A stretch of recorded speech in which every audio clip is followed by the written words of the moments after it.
A Mzungu once said, "In time of war, truth is always replaced by propaganda." At the height of the Mau Mau uprising, the British embarked on an extensive propaganda campaign against the so-called terrorists. British local and national newspapers such as the Sunday Post, the Dundee Courier and the Manchester Guardian all described the Mau Mau as terrorists, demonstrating that the press often echoed the British colonial government's perception of them as a dangerous organization. Consequently, a psychological warfare campaign was launched, using propaganda through multiple media outlets to demonize Mau Mau.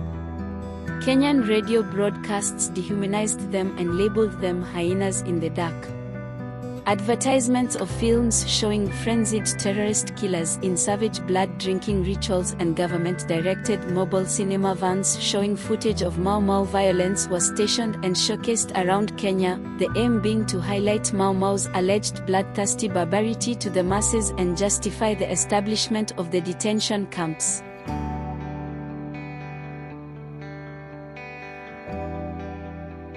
By the end of the emergency, Mau Mau had been the subject of 3 feature films, of varying degrees of seriousness, numerous novels, eyewitness accounts and second-hand instant histories.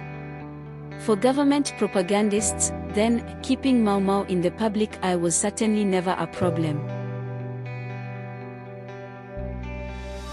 In 1945 British-ruled Kenya, members of the Kikuyu tribe worked peacefully for white settler Henry Mackenzie. Despite racial tensions, Henry's son Peter and black worker Kimani share a close bond. Kimani faces humiliation and joins the Mau Mau, a group planning insurrection. In 1952, as Kenya becomes tense, Kimani commits to Mau Mau, leading to violent clashes with white settlers.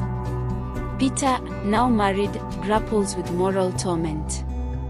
The conflict intensifies, resulting in tragedy and betrayal.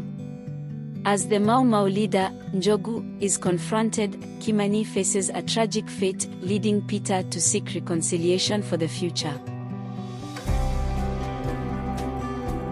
White hunter Ken Duffield returns to his farm in Kenya to find it attacked by Mau Mau rebels, resulting in the death of his son and aunt.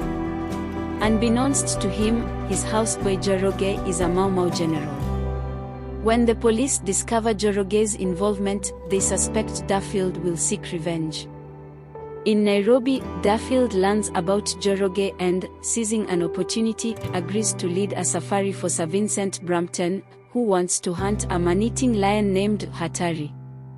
Duffield plans to use the safari to locate Joroge and regain his hunting license. As the safari progresses, tensions rise. Duffield's true intentions become clear during a firefight with the Mau Mau. Sir Vincent, obsessed with killing Hatari alone, sabotages Duffield's rifle. The situation escalates when Mau Mau prisoners join the safari, and Hatari attacks Sir Vincent. In the final showdown, the group, along with local police, faces a Mau Mau onslaught. Duffield's 10-gun becomes crucial in the defense. Alan Howard returns to his family's farm in Kenya to become a farmer and reunites with nurse Mary Crawford.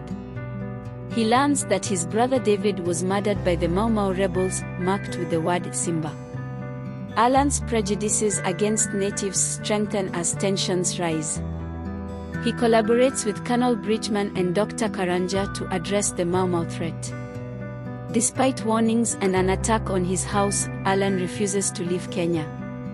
Mary's father is killed in a rebel attack, then Dr. Karanja reveals his father is Simba, the rebel leader. Simba escapes police pursuit, causing fear among Alan's farm workers. When Simba targets Alan's farm, a confrontation ensues, resulting in Simba's death and the tragic demise of Dr. Karanja at the hands of the rebels. After these early movies, the fascination of Mau Mau did not go away. The Germans went on to produce 2 pornographic films using the title of Mau Mau between the year 1990 and the year 2000.